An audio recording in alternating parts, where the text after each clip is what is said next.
भारतीय सेना ने लड़ा और पहलगाम हमले का बदला पूरा किया। आज सबसे पहले पहलगाम का बदला लेने के लिए जय हिंद और जय हिंद की सेना, भारतीय सेना को पूरा देश नमन कर रहा है। देश का बदला लेने के लिए भारतीय सेना बॉर्डर के उस पार भी बदला लेने का मादा रखती है। ये एक बार फिर आज सिद्ध कर दिया।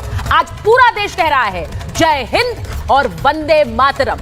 आज महाभारत में सेना को जो सलाम कर रही, सेना के लिए जिस तरह से पूरा देश नमन कर रहा है, उसी के साथ आज ऑपरेशन सिंदूर की बात कर रही। कैसे माथे का सिंदूर सबसे बड़ा हथियार बन गया। माथे का सिंदूर सबसे बड़ा हथियार बन गया।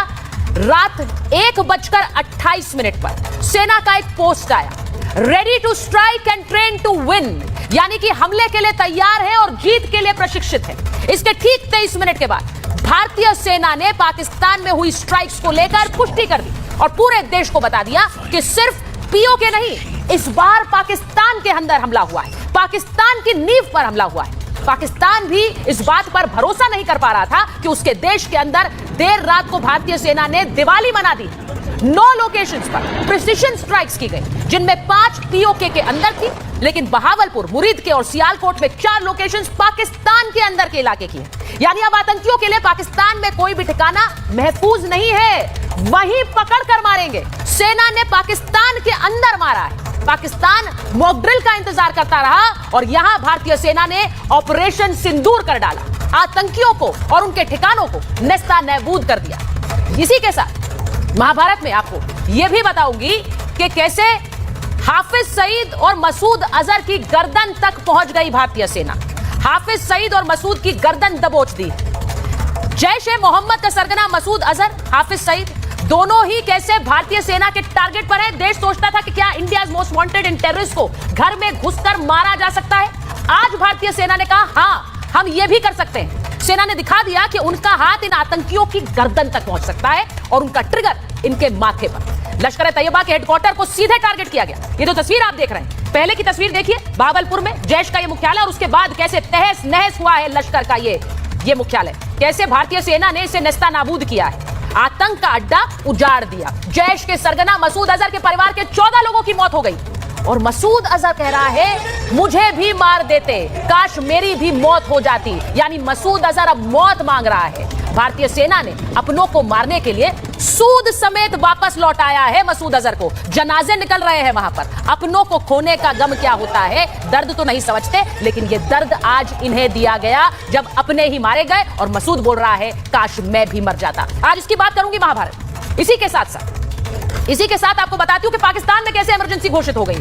पाकिस्तान में मुनीर और शहबाज को समझ नहीं आ रहा है कि वो अब क्या करें, क्योंकि वहां पर इमरजेंसी का ऐलान हो गया है। वहां एयर इमरजेंसी का ऐलान है, मेडिकल इमरजेंसी का ऐलान है, यानी कि जो वहां पर एयरफोर्स है वो अलर्ट पर है। मेडिकल सप्लाईज को इकट्ठा करने के लिए कह दिया गया है, कभी भी लोगों को इसकी जरूरत पड़ सकती है। कराची एयरपोर्ट, लाहौर एयरपोर्ट सब बंद कर दिए गए। पाकिस्तान ने अपनी एयर स्पेस बंद कर दी है। पाकिस्तान को लग रहा है कि वो इस हमले का जवाब देंगे, लेकिन वो जानते हैं जब उनके घर में घुसकर हमला हो गया और वो कुछ नहीं कर पाए तो आगे की हैसियत ही क्या है। इसीलिए इस वक्त हड़कंप है और एक इमरजेंसी है, क्योंकि सेना ने ऑपरेशन सिंदूर किया है। मैं आपको सबसे पहले बताती हूं, ऑपरेशन सिंदूर जो ये स्ट्राइक्स हुई हैं और पाकिस्तान के अंदर स्ट्राइक्स हुई हैं, उसके बाद क्या डेवलपमेंट्स हुए हैं। सबसे पहले आपको बता रही हूं, एयर स्ट्राइक के बाद कैबिनेट बैठक हुई और कैबिनेट बैठक में सभी मंत्रियों को प्रधानमंत्री ने ऑपरेशन सिंदूर के बारे में जानकारी दी। सभी ने मेज थपथपाकर सेना का हौसला बढ़ाया। इसी के साथ यह भी खबर आ रही है कि अब सीमा पर जा सकते हैं रक्षा मंत्री राजनाथ सिंह, वहां सेना की हौसला अफजाई के लिए जा सकते हैं। इस स्ट्राइक के बाद भारत ने हमले की जानकारी अमेरिका और रूस को दी। सबसे पहले यूएस एनएसए से बात की अजीत डोभाल ने। यूके, यूएई, इजराइल, सऊदी अरब को भी हमने अपनी तरफ से जानकारी दे दी है कि इस हमले के बाद क्या हुआ है और हमने क्या किया है। बॉर्डर के राज्यों के मुख्यमंत्रियों के साथ अमित शाह की एक बैठक हुई। इसमें लद्दाख और जेएनके के एलजी भी शामिल हुए हैं। यह सिक्योरिटी प्रोटोकॉल के तहत यह बैठक हुई। उधर प्रधानमंत्री ने जाकर राष्ट्रपति भवन द्रौपदी मुर्मू राष्ट्रपति को ब्रीफ किया स्ट्राइक के बारे में। सरकार ने अब कल एक सर्वदलीय बैठक बुलाई है, यानी कि सभी दलों को जानकारी दी जाएगी इस ऑपरेशन के बारे में। तो ये बड़ी खबरें जो आज ऑपरेशन सिंदूर के बाद भारत कैसे एक्शन में है, एक रिपोर्ट आपको दिखा रही हूं। एक एक करके 9 प्रिसिशन स्ट्राइक्स न सिर्फ पीओके में बल्कि पाकिस्तान के अंदर भारत ये मादा रखता है। देखिए,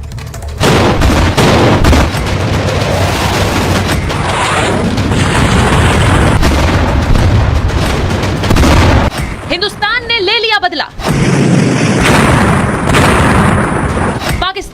ऑपरेशन सिंदूर। सिर्फ पीओके नहीं, पाकिस्तान पर जोरदार हमला। 22 अप्रैल को पहलगाम में हुए आतंकी हमले का बदला भारत के वीर सपूतों ने 15 दिन के अंदर ले लिया। आतंकियों ने सिंदूर उजाड़े तो भारतीय सेना ने आतंकियों को ही उजाड़ दिया। इंडियन आर्मी, एयरफोर्स और नेवी ने एक जॉइंट ऑपरेशन में पाकिस्तान के अंदर स्ट्राइक की। मुजफ्फराबाद, कोटली, गुलपुर, बाग, चकामरू, भिंबर, मुरीद, सियालकोट और बहावलपुर में सेना की यह स्ट्राइक हुई। ये वो 9 टारगेट्स हैं जिन्हें भारतीय सेना ने केवल 25 मिनट में 24 मिसाइलें दागकर खत्म कर दिया।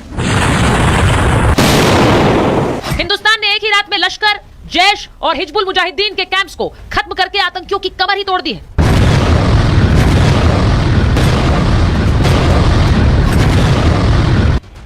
आतंकियों के संपूर्ण सर्वनाश के लिए भारतीय सेना ने राफेल, स्कैल्प मिसाइल और हैमर बम का इस्तेमाल किया।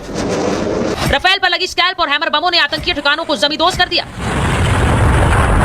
ये स्कैल्प मिसाइल बॉर्डर के इस पार से ही पूरे पाकिस्तान को निशाना बना सकती है। इसे दुश्मन का रडार भी नहीं पकड़ सकता। ये एयर डिफेंस सिस्टम से भी बचने की क्षमता रखती है। वहीं हैमर बम भी दुश्मन के ठिकानों पर 70 किलोमीटर दूर से बरसाए जा सकते हैं। यानी कि भारत ने बदला लेने के लिए जो वक्त लिया, पीएम मोदी ने लगातार जो मीटिंग्स की, वो एक धारदार रणनीति थी। आतंकिस्तान पर जब ऑपरेशन सिंदूर चल रहा था, उस वक्त पीएम मोदी वॉर रूम पर नजर बनाए हुए थे। मोदी ने कहा था आतंकियों और उनके आकाओं को धरती के आखिरी छोर से ढूंढ कर लाएंगे। आज भारत ने आतंकियों की धरती पर बिना पैर रखे ही उन्हें जहन्नुम पहुंचा दिया। Bureau report, Republic Bharat.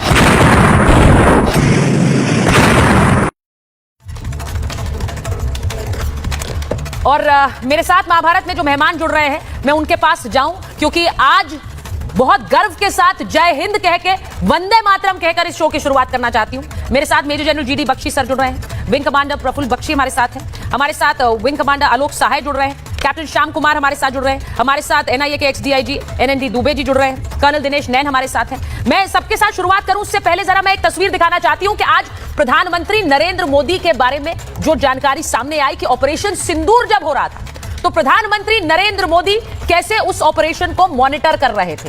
अब बार बार यह कहा जाता है कि एक देश उतना ही कर सकता है जितना एक पॉलिटिकल विल हो। देर रात पाकिस्तान में स्ट्राइक हुई, ऑपरेशन सिंदूर हुआ और प्रधानमंत्री मोदी खुद उस पर नजर रख रहे थे। वॉर रूम में मॉनिटर कर रहे थे वो इस ऑपरेशन को। वहां पर स्ट्राइक्स हो रही थी और यहां प्रधानमंत्री इसे मॉनिटर कर रहे थे। एनएसए अजीत डोभाल उन्हें एक एक स्ट्राइक की, एक एक पल की जानकारी दे रहे थे और वॉर रूम में आर्मी के टॉप अफसर भी मौजूद थे जिन्हें इस ऑपरेशन के बारे में जानकारी थी। ऑपरेशन के समय सीडीएस भी वहां मौजूद थे। आप जानते हैं कि सीडीएस से भी मुलाकात प्रधानमंत्री ने की थी। प्रधानमंत्री आवास पर कई बैठकें हुई और उन बैठकों में ही ऑपरेशन सिंदूर लॉन्च हुआ। ऑपरेशन सिंदूर, जिसका नाम भी प्रधानमंत्री नरेंद्र मोदी ने दिया है। तो मैं एक सीधे सीधे कह रही हूं, जीडी बख्शी सर अगर आ गए हैं तो जरा स्क्रीन पर लीजिए उन्हें।